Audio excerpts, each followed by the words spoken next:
बहुत से दोस्त पूछ रहे थे कि मोहम्मद हारिस विकेटकीपर बल्लेबाज को शामिल क्यों नहीं किया जब आजम खान की रिप्लेसमेंट हुई। पहली बात यह है कि हसीबुल्ला एक अच्छे टैलेंटेड विकेटकीपर हैं, इसमें कोई शक नहीं है। इनके ऊपर बात बाद में होगी, पर पॉइंट ये है कि मोहम्मद हारिस को क्यों शामिल नहीं किया। और मुझे भी लगता है कि मोहम्मद हारिस पाकिस्तान के टी20 पर्सपेक्टिव में बाहर नहीं बैठते हैं। मोहम्मद हारिस की पाकिस्तान टी20 में जगह 100% बनती है। अगर आप प्लेइंग 11 में नहीं बनाते, 15 में जरूर बनती है। और मैं आपको इसमें एक छोटा सा एक आपको कंपैरिजन बताऊंगा और आप खुद हैरान होंगे। मैं उस कंपैरिजन से पहले एक खास बात आपको बता दूं कि सभी कहते हैं कि कोचेस पाकिस्तान के मुल्की होने चाहिए या गैर मुल्की होने चाहिए। मैं कहता हूं कोचेस किसी को भी बना दें आप, मुल्की बना दें, गैर मुल्की बना दें, मुल्की बना दें, कोई मसला नहीं है। लेकिन सिलेक्शन कमेटी जो है ना, वो गैर मुल्की क्रिकेटर्स की होनी चाहिए। फिर देखिएगा यही पाकिस्तान टीम आपको कहां मिलेगी। जो सिलेक्टर आते हैं, जो पाकिस्तानी होते हैं, उनका प्रॉब्लम होता है, उनका किसी ना किसी प्लेयर के साथ होता है, प्रॉब्लम रहता है।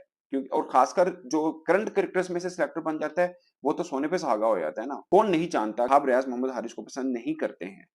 अब मैं आपको कंपैरिजन बताऊंगा मोहम्मद हारिस वर्सेस साइम अयूब, मोहम्मद हारिस वर्सेस हसीबुल्ला, या मोहम्मद हारिस वर्सेस किसी भी क्रिकेटर के साथ। मैं मोहम्मद हारिस वर्सेस साइम अयूब इसलिए बोल रहा हूँ कि साइम अयूब को भी उस पोजीशन पे लाया गया है जहां पर मोहम्मद हारिस खेलते थे।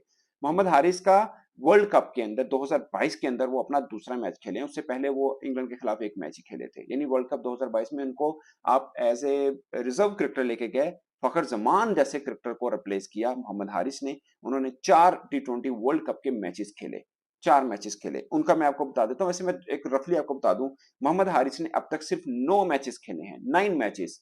साइम अयूब ने 15 खेले हैं। मोहम्मद हारिस की एवरेज 14 रन की है, 14 रन की। साइम अयूब की एवरेज 15 रन, 15 रन की है। क्या फर्क है दोनों के बीच में? हालांकि साइम अयूब ने ज्यादा मैचेस खेल रखे हैं। और दूसरी, साइम अयूब की जो स्ट्राइक रेट है वो 1-8 है, इनकी 1-7 है। कोई मुझे कोई फर्क बता दे दोनों प्लेयर्स के अंदर क्या है, कि उनमें से और इनमें क्या फर्क है। और दोनों में मेन फर्क ये है कि साइम अयूब ने ज्यादातर मैचेस पाकिस्तान और एशियन कंडीशन यानी शारजा में खेले हैं, जबकि 5 मैचेस सिर्फ मोहम्मद हारिस ने इन कंडीशन में खेले हैं। बाकी 4 मैचेस उन्होंने बाहर खेले हैं, ऑस्ट्रेलिया के अंदर खेले। ये फर्क है। और जब साइम अयूब इंग्लैंड न्यूजीलैंड में खेले अपने मैचेस, उनकी परफॉर्मेंस उठा के देख ली। मैं आपको कंडीशन का डिफरेंस इसलिए बता रहा हूँ ताकि आपको समझ में आए एशियन कंडीशन में खेलना कितना डिफरेंट है और वहां पे खेलना कितना डिफरेंट है। बहुत फर्क है, आपको मालूम है इस बात का। मगर मोहम्मद हारिस एशिया से बाहर अच्छा परफॉर्म किया उन्होंने। और दूसरा ये देखें, 2023 के अंदर जो है मोहम्मद हारिस को सिर्फ 4 मैचेस मिले हैं, जबकि साइम अयूब को 2023 के अंदर 8 मैचेस मिले हैं।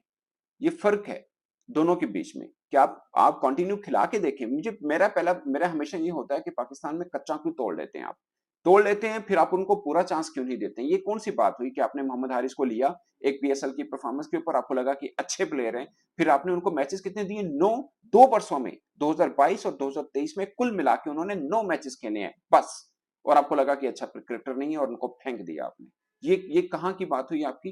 फिर आपने हसीबुल्ला को लिया, आपने उनको एक मैच खिलाया और आपने उनको भी फेंक दिया कि नहीं ये भी कमदानी का। आपने फिर हसीबुल्ला को आपने लिया, एक मैच से आपने कैसे उनको जज कर लिया कि वो अच्छे प्लेयर नहीं है, और आपने उनको ड्रॉप कर दिया। फिर आपने दोबारा रिप्लेसमेंट पे उनको ले लिया। यानी अगर आजम खान फिट होते हैं तो हसीबुल्ला फिर घर जाएंगे। कोई बंदा, कोई क्रिकेट बोर्ड का बंदा सिलेक्शन कमेटी से पूछे, भाई ये आप क्या तुक्के मार रहे हैं, ये क्या है? क्रिकेट, पाकिस्तान क्रिकेट की बात हो रही है, कोई फुद्दू टीम है?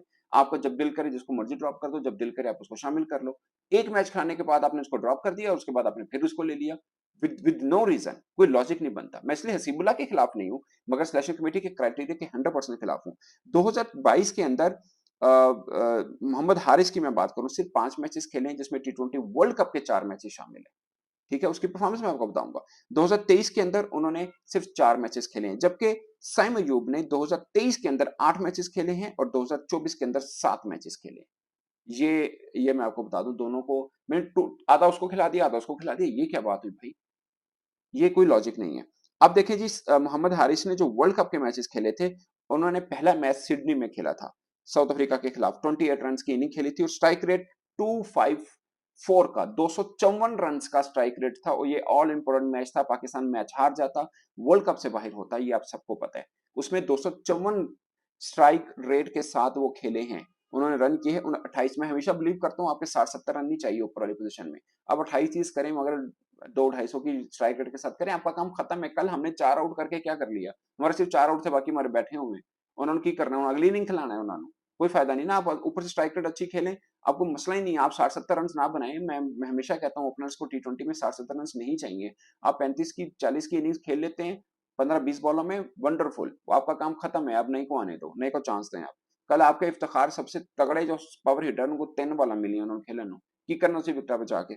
अच्छा जी, आगे उन्होंने दूसरा मैच खेला बांग्लादेश के खिलाफ, 31 रन्स बनाए थे 18 बॉल पर, 172 रन्स, 172 की स्ट्राइक रेट के साथ। पहला 254 स्ट्राइक रेट, दूसरा 172 की स्ट्राइक रेट। स्ट्राइक रेट कितनी इंपॉर्टेंट है टॉप ऑर्डर में आपको पता है, और कल के मैच से तो पता चल ही गया होगा। तीसरा मैच उन्होंने न्यूजीलैंड के खिलाफ खेला, 30 रन बनाए थे उन्होंने, और बॉल फेस की थी उन्होंने 32, यहाँ पर बॉल फेस की थी 26, यहाँ पर उनका 115 का स्ट्राइक रेट है। ठीक है, और इंग्लैंड के खिलाफ वर्ल्ड कप का फाइनल खेला, वहां पे उन्होंने महज 8 रन बनाए थे और एक चौका लगाया था। यहाँ पे 100 से कम है, बट फाइनल की मैं बात कर रहा हूँ। ये एक मैच उनका फीका गया, बाकी 3 मैच तगड़े गए। वर्ल्ड कप, टी20 वर्ल्ड कप, ये मैं इसलिए वर्ल्ड कप पे जोर दे रहा हूँ, उसमें सब टीमें तगड़ी आती हैं, इसमें कोई लल्लू पंजो नहीं आता, कोई बी सी डी लेवल की टीम नहीं आती, सब तगड़ी टीमें आती हैं।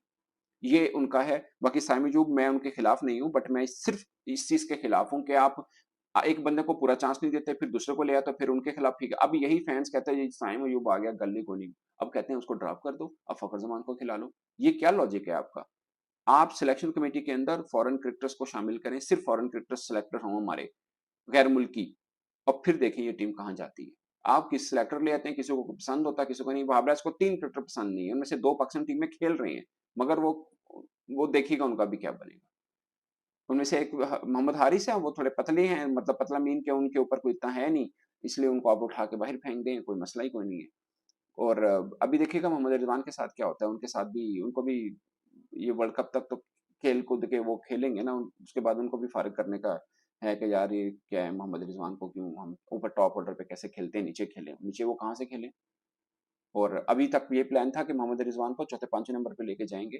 वो तो फिर बाबर आजम के ऊपर तनकीद आनी थी, बाबर आजम, और फिर आजम महमूद ने कहा कि नहीं, टॉप 3 हमारी कंफर्म पोजीशन होंगी, हम इनको नहीं छेड़ेंगे अभी फिल वक्त तो। मगर प्लान यही सिलेक्शन कमेटी ने उनको दिया कि भाई आप और मोहम्मद रिजवान को चौथे पांचवें नंबर पे ले जाएं, आप उस्मान खान को ऊपर ले जाएं। इसके ऊपर मैं अलग ब्लॉग करूंगा कि उस्मान खान के साथ भी आप अलग ज्यादती कर रहे हैं। आप ये क्या कर रहे हैं, आप उनको उनकी पोजीशन पे नहीं खिला रहे हैं। दोस्तों, सारा तितर बितर हुआ है प्लान। प्रॉब्लम पाकिस्तान क्रिकेट में नहीं है, प्रॉब्लम पाकिस्तान क्रिकेट को चलाने वालों में है। ये मैं हमेशा सोचता हूँ, हमेशा कहता हूँ, और इस पे हमेशा अटल रहूंगा। आप ओवरसीज क्रिकेटर को पाकिस्तान की सिलेक्शन कमेटी में डालें, फिर देखेंगे पाकिस्तान पाकिस्तान टीम कहाँ जाती है। इंडिया ने बहुत सबक सीखा, पहले वो भी ये करते थे, किसी ने पानी खिलाता, किसी ने 10 खिलाते, किसी ने 2 खिलाते, फिर दूसरा क्रिकेटर आ गया। अब उन्होंने अपनी सॉलिड, अब कई क्रिकेटर, जायसवाल है ना, आप देख लीजिएगा, जायसवाल नहीं खेल रहा आईपीएल के अंदर, रन नहीं कर रहा। मुझे दिखाइएगा अगर वो वर्ल्ड कप स्क्वाड से बाहर हो जाए तो मैं देख लूंगा आपको कैसे ड्रॉप होते हैं। नहीं होंगे। शुभमन गिल रन नहीं कर रहे थे, उन्होंने नहीं ड्रॉप किया था उनको, बाद में उन्होंने 100 भी किया इंग्लैंड के खिलाफ। तो दोस्तों, ये मेरी राय है, आपकी क्या है? अपनी राय कमेंट के सूत्र में जरूर आएगा। मेरे तो सप्ताह के लिए इतना ही, इजाजत दीजिए।